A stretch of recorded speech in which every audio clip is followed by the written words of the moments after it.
Pais, irmãos, peço a cada um que abra sua Bíblia na primeira carta de Paulo a Timóteo, no capítulo 1, versos de 15 a 16. Vamos meditar sobre toda a paciência de Jesus, especialmente nesses dois versículos.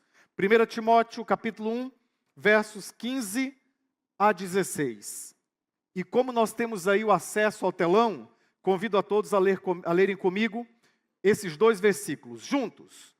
Esta palavra é fiel e digna de toda aceitação. Cristo Jesus veio ao mundo para salvar os pecadores, dos quais eu sou o principal. Mas por isso ele me concedeu misericórdia, para que em mim, o principal deles, Cristo Jesus, mostrasse toda a sua paciência, a fim de que eu servisse de exemplo aos que haviam de crer nele para a vida eterna. O que o apóstolo Paulo está dizendo aqui, especialmente no versículo 16, é que ele deu muito trabalho para o seu Pai Celestial. Muito trabalho. E essa é a perspectiva que muitas vezes nós temos sobre o outro. Nós gostamos de olhar para nós mesmos e pensar que demos algum trabalho. E olhamos para outros e afirmamos, aquele dá muito trabalho. Que luta difícil. Aquele outro ali, muito trabalho. Mas o apóstolo Paulo, que era um homem religioso, olhou para si mesmo e disse, o Senhor teve não apenas uma cota de paciência, mas Ele teve para comigo toda paciência. Plena paciência. A palavra paciência no texto também significa longanimidade. Deus foi longânimo com o apóstolo Paulo. E ele registra isso exatamente que ele quer que nós pensemos na nossa experiência de fé como fruto da paciência de Deus também. Irmãos, muitas vezes essa paciência se manifesta com casos perdidos ou em casos perdidos. Como na vida de um jovem chamado Nick Cruz. Conhecemos essa história a partir da década de 90, porque no Brasil foram publicados 2 livros que trouxeram essa história para os adolescentes daquela época, os jovens daquela época. Nos livros Nick Foge e A Cruz e o Punhal. O Nick Cruz nasceu ali em Nova York, no subúrbio, e quando nasceu, o pai olhou para ele e disse, esse é um filho de Satanás. Imagina os irmãos, imagina a mãe ouvindo aquilo. A mãe sofrera para dar luz àquela criança. Nasce a criança. O pai, no lugar de festejar, se entristece. No lugar de amar, odeia. No lugar de bendizer, maldiz. No lugar de abençoar, amaldiçoa. Ele, o Nick, é um filho de Satanás. E ele cresceu ouvindo aquela palavra, ouvindo aquela realidade. E se uniu a outras companhias, más companhias. E ele foi o principal líder, o cabeça de uma das gangues piores dos Estados Unidos, na região do Brooklyn. Os maus. Ele foi o líder. Esteve envolvido em muitos crimes, também com o tráfico de drogas. Entrou naquela realidade um pastor chamado David Wilkerson, conhecido de muitos de nós aqui, porque ele lançou muitos livros no Brasil, sim, em língua portuguesa. O Wilkerson entrou e começou um ministério com aqueles jovens. Ele era rejeitado, mas insistia no seu ministério, até que encontrou aquele homem que já era perverso e começou a falar do amor de Deus para ele, e começou a falar de Jesus para o Nick Cruz, e o Nick lançou-se sobre o pastor David e o espancou. E ele, com sangue jorrando sobre o seu rosto, olhou para o Nick e disse, Nick, Jesus te ama. Ele tampava os ouvidos e falava, eu não quero ouvir esta palavra, não quero ouvir isso. E se você der mais um passo, ou se antes eu vê-lo novamente, pastor, eu vou te cortar em 1000 pedaços. E o pastor David fitamente fixou os seus olhos nele e disse, Nick, se você me partir em 10.000 pedaços, cada partezinha desses 10.000 pedaços vai gritar aos seus ouvidos e à sua consciência, Jesus te ama, Jesus te ama, Jesus te ama. Aquilo tocou profundamente no coração do Nick Cruz. Dias depois ele entrega a sua vida a Jesus. Ele se converte e ele usa essa expressão do apóstolo Paulo dizendo num dos seus livros, Deus em Jesus Cristo teve toda paciência comigo. Toda paciência comigo. Como que dizendo, eu fui um filho que dei muito trabalho. Ele, de líder de uma gangue, se transformou no líder de uma igreja jovem. E ele pregou o evangelho para muitas e muitas e muitas pessoas. Inclusive na sua terra natal, eu falara antes que ele nasceu em Nova York, mas não, ele nasceu em Porto Rico. Mudou-se para Nova York depois, já quando jovem. E ele voltou para sua terra natal e os seus livros alcançaram o mundo todo. Tiveram diversas traduções, inclusive em língua portuguesa. Mas quando nós olhamos para uma história dessas, nós falamos assim, tá vendo? Geralmente, algumas pessoas no mundo, elas são alvo da grande paciência de Jesus. Não fosse a total paciência de Jesus, muitos estariam perdidos. Isso é verdade. Mas aqui nós temos diante de nós um homem impecável religiosamente. Ele nos dá o seu currículo em um outro texto, na carta de Paulo aos Filipenses, por exemplo, no capítulo 3, ele dá o seu currículo. Ele disse que foi fariseu de fariseus, ele foi escriba, ele foi circuncidado, entre os judeus ele foi o principal, ele era irrepreensível quanto à religião dos seus pais. Isso quer dizer que ninguém colocava defeito no apóstolo Paulo, antes Paulo de Tarso, ninguém colocava defeito naquela figura no que concernia à observância da Torá, a observância da lei. Ele era veemente, ele aplicava os princípios da palavra de Deus, da Torá, do Pentateuco, à sua vida. Ele era religioso, mas ele era cheio de si, ele era soberbo, ele começou a fazer algo em nome de Deus, perseguir os cristãos, em nome de Deus. Consentiu na morte de Estevão, Atos capítulo 7 registra exatamente como tudo aconteceu. Consentiu na morte de outros cristãos, levava cartas de autorização para que o seu exército, ajuntado ali entre alguns homens, colocassem os cristãos contra a parede, nega Jesus ou morre.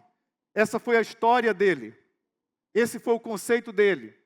Ele era bom, mas isso não bastava.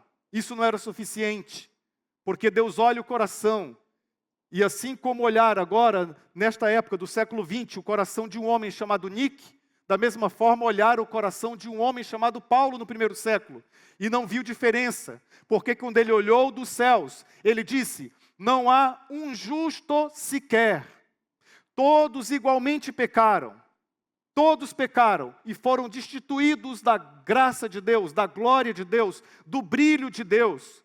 E olhou novamente e percebeu que o salário, isto é, o pagamento que nós recebemos pela vida de pecado, pelo contexto da nossa pecaminosidade, da nossa queda, do nosso afastamento, da nossa alienação de Deus, é a morte espiritual, a separação eterna de Deus. Por isso que nesse verso o apóstolo Paulo reconhece e diz, eu recebi a misericórdia, ele me concedeu misericórdia, para que em mim, o principal dos pecadores, Cristo Jesus mostrasse toda a paciência, a fim de que eu servisse de exemplo aos que haviam de crer nele para a vida eterna.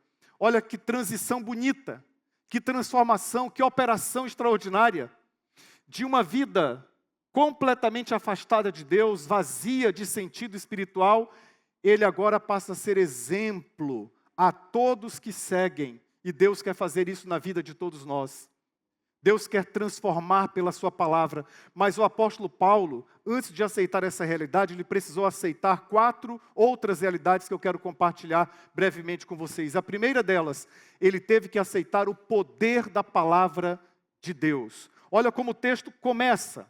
Versículo 15, esta palavra é fiel e digna de toda aceitação. Deus teve toda a paciência, mas outra totalidade invadiu o coração do apóstolo.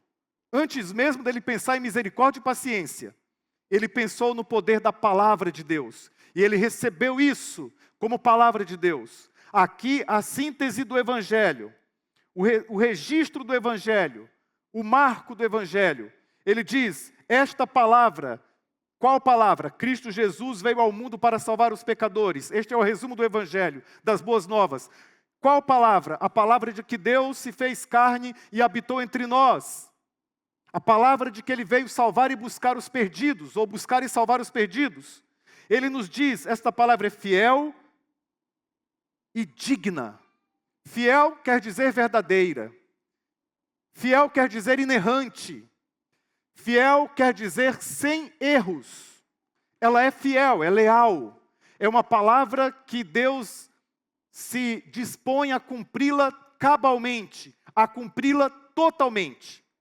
Este evangelho é fiel, mas depois ele diz e digno. Digno é a expressão paulina para aceitável. Digno é a expressão paulina para agradável. É uma palavra que é verdadeira, mas não é uma verdade que desce machucando. Ela é uma verdade que é agradável espiritualmente, quando nós somos transformados. Ele percebeu o poder da palavra. Meus irmãos, nos nossos dias, especialmente nas redes sociais, nas mídias, na internet, a palavra de Deus está sendo profundamente atacada, desonrada, desrespeitada. Fiquemos atentos, porque o que o apóstolo Paulo nos ensina aqui é que se alguém vai ter uma experiência genuína com Deus, essa experiência nunca será realizada à margem da palavra de Deus, que a realidade é Cristo. A palavra encarnada é Cristo. Jamais vai acontecer à margem, mas vai acontecer dentro da palavra, porque 1 de Pedro capítulo 1, versículo 23, diz que esta palavra que nos foi evangelizada, ela é semente incorruptível, e nós somos gerados espiritualmente pela palavra de Deus, que é uma semente sem corrupção, é uma semente incorruptível, é ela que vem, que gera a fé salvífica, ou a fé salvadora, é ela que vem e nos transforma, e como Pedro, o apóstolo, diz na sua primeira carta, no primeiro capítulo, ela nos regenera, isto é, nos faz nascer de novo. Esta palavra que o apóstolo Paulo ouviu, depois ele compartilhou, ele pregou uma vez, várias vezes, pregou para uma outra geração e chegou até nós. A palavra de Deus é viva e eficaz, mais cortante do que qualquer espada de dois gumes, é apta para discernir juntas e medulas, alma e espírito, e pronta para discernir os pensamentos e sentimentos do coração. E está atuando nesta noite, enquanto um pregador de carne e osso manifesta a palavra. O Espírito Santo está agindo. Esta palavra é digna, ela é verdadeira, mas ela é agradável. Qual seja, Cristo Jesus veio ao mundo, ele recebeu esse poder, o poder da palavra. Mas ele aceitou também o propósito da obra de Cristo. Esse texto desta noite é um texto de resumo. Ele resume o poder da palavra, mas agora ele resume o propósito. Ele diz: Cristo Jesus veio ao mundo para salvar os pecadores. Esse é o propósito. Cristo Jesus não veio ao mundo para nós termos uma vida confortável. Isso é o despropósito.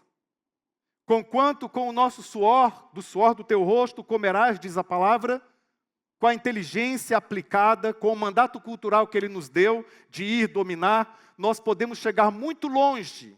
Nós podemos angariar recursos, nós podemos crescer profissionalmente, nós podemos crescer academicamente.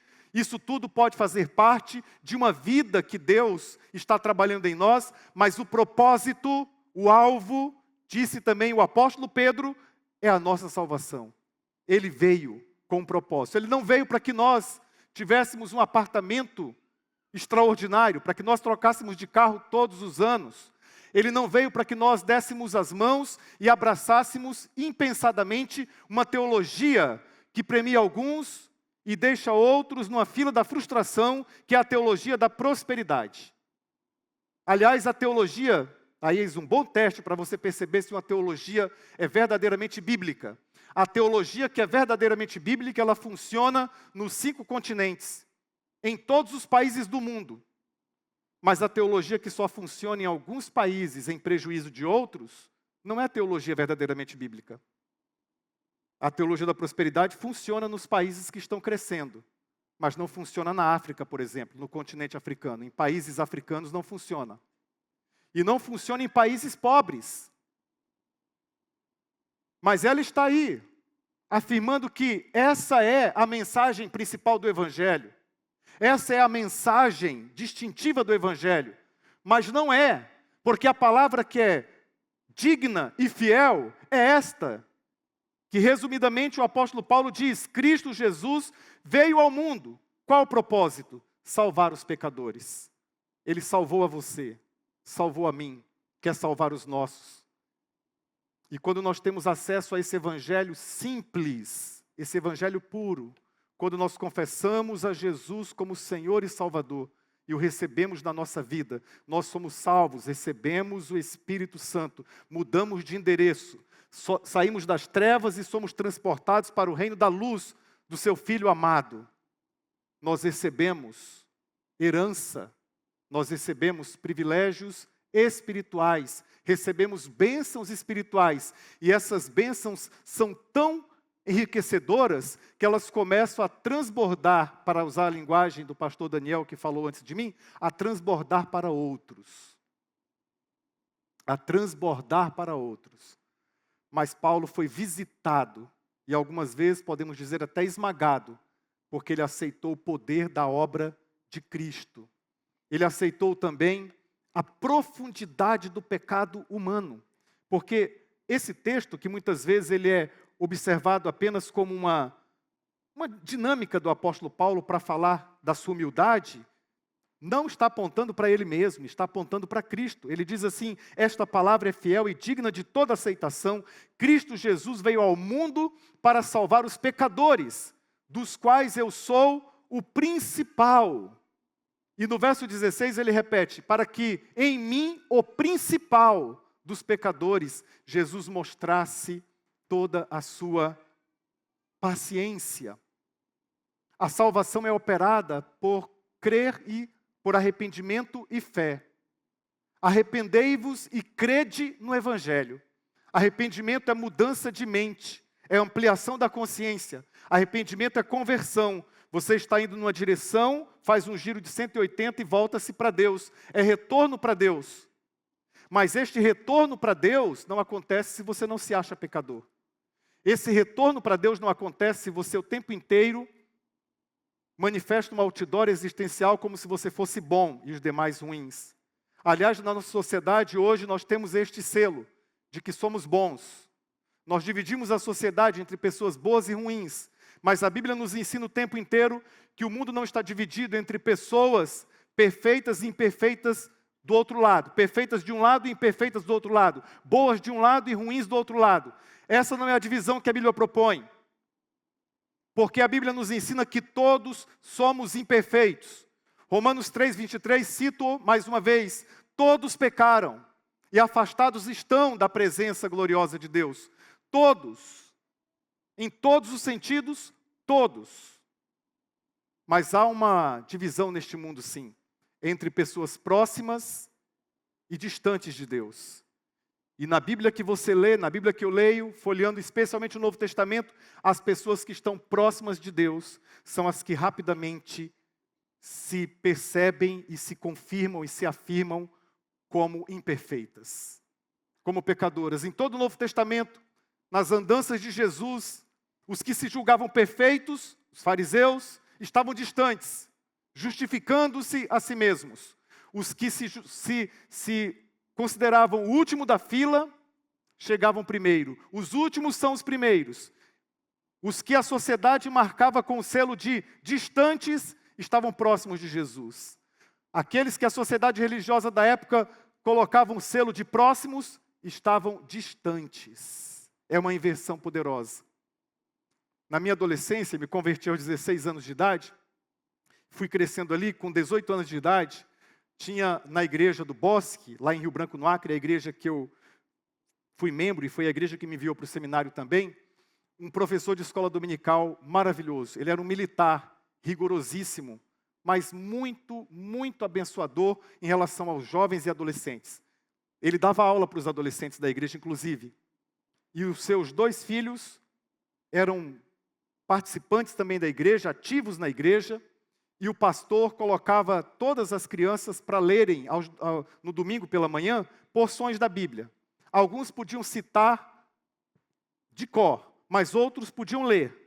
E o filho do Jordão, esse professor da escola bíblica que era militar, o nome do filho Israel, o Israel pegou a Bíblia e o texto dominical era esse que estou ministrando aqui. E ele estava aprendendo a ler.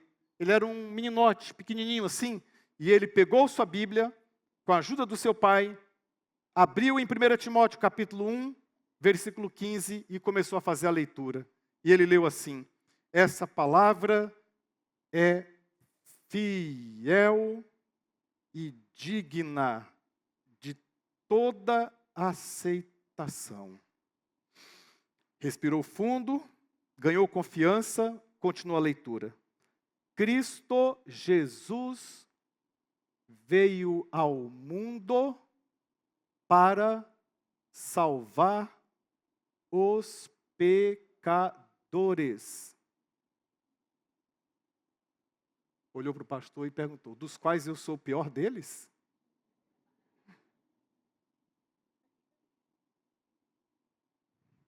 Porque nós desconfiamos que somos o principal. Nós achamos que isso é uma nota de humildade do apóstolo. Imagina.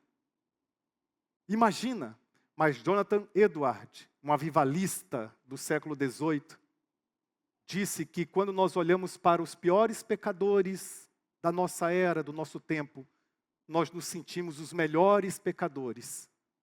Mas que não há uma nota do Evangelho insinuando ou ensinando que olhemos para os piores pecadores do nosso bairro, os piores pecadores da nossa cidade, os piores pecadores que conhecemos, porque nós vamos nos comparar e criaremos um obstáculo para a penetração do Santo Evangelho. Disse ele, Jonathan Edwards repetiu várias vezes: não olhe para os piores da sua quadra, os piores do seu bairro, os piores da sua vizinhança. O seu olhar não pode ser focado na horizontalidade. Se você olhar para os piores do seu bairro, você vai em algum momento se sentir melhor. Isso vai te afastar do Evangelho verdadeiro. Olhe para cima e olhe para o único que é santo, santo, santo. Olhando para Ele, você volta a olhar para si mesmo, e aí não tem comparação. Não tem como. Paulo não olhou para os seus compatriotas, não olhou para os seus patrícios, não olhou para os membros da sua sinagoga. Ele olhou para Jesus. E quando ele olhou para Jesus, ele percebeu: eu fui profundamente afetado pela queda, profundamente afetado pelo pecado. Eu também sou contado entre aqueles, entre os principais. Eu sou o pior. E uma das razões é que ele também não apenas era pecador como todos nós, mas ele pregava contra o pecado. Todos nós precisamos ter essa experiência. E essa experiência não é uma decisão que você toma agora, intelectiva. Ok, eu vou fazer uma lista como Lutero fizera certa vez. Lutero tinha o hábito de pegar uma prancheta e escrever à noitinha todos os pecados que cometera naquele dia.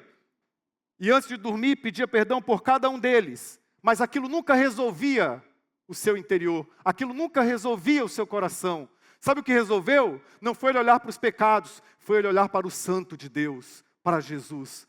Ele olhou e percebeu, lendo a carta de Paulo aos Romanos, no capítulo 1, versículo 17. O justo viverá pela fé, pela confiança. E ele percebeu, lendo Romanos, o tamanho, a profundidade do pecado em nós.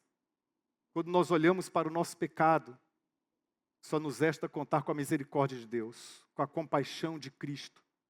Mas se eu não tenho essa experiência de olhar para mim mesmo e me perceber pecador, eu vou me sentir merecedor.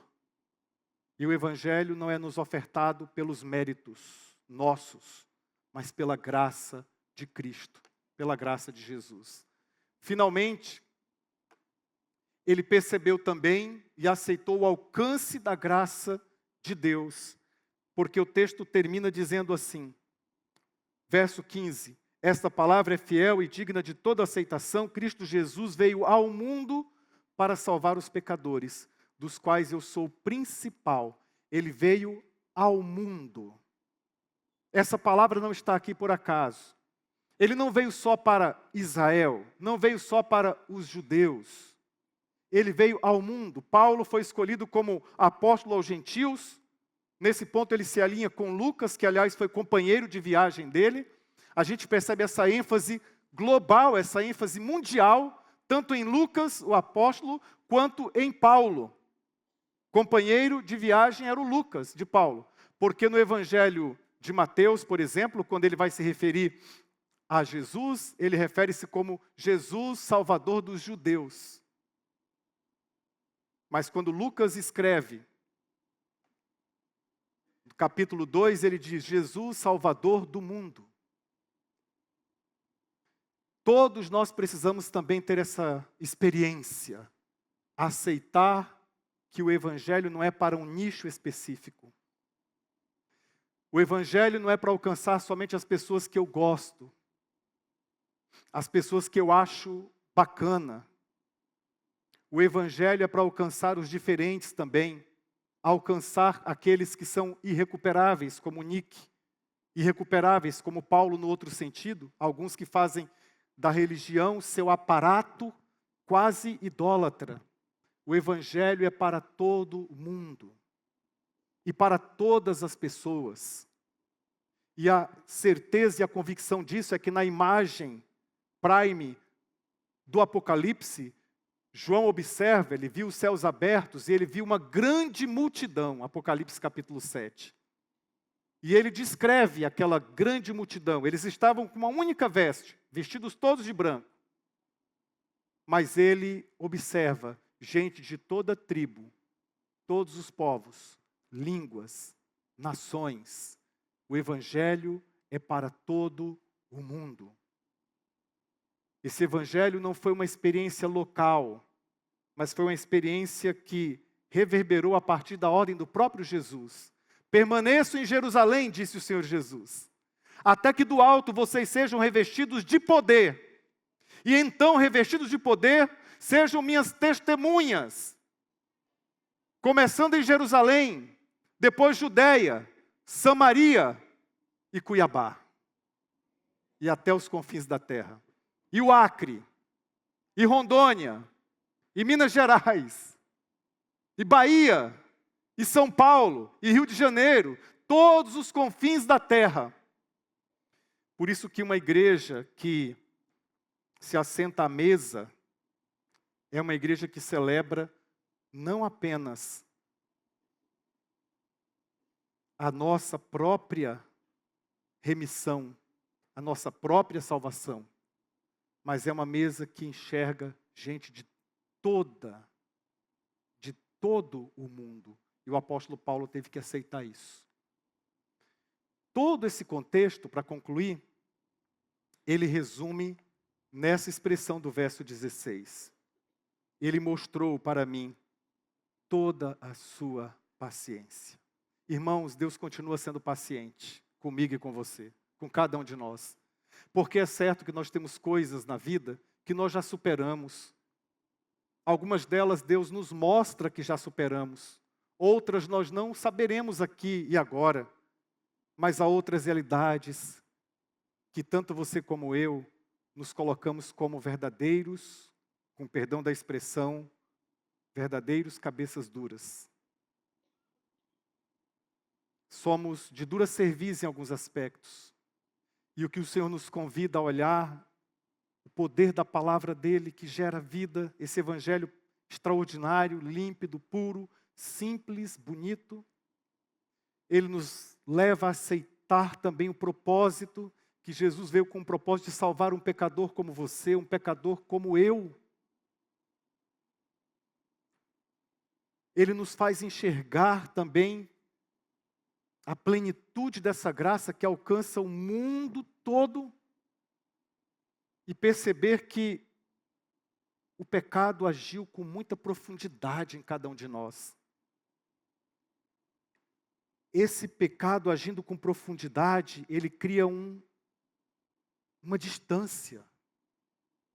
Não importa se essa distância é uma distância gerada por crimes, por consumos de entorpecentes, por consumos de bebidas, por práticas ligadas à libertinagem, ou ainda por um punhado de religião, de bons termos, de boa educação.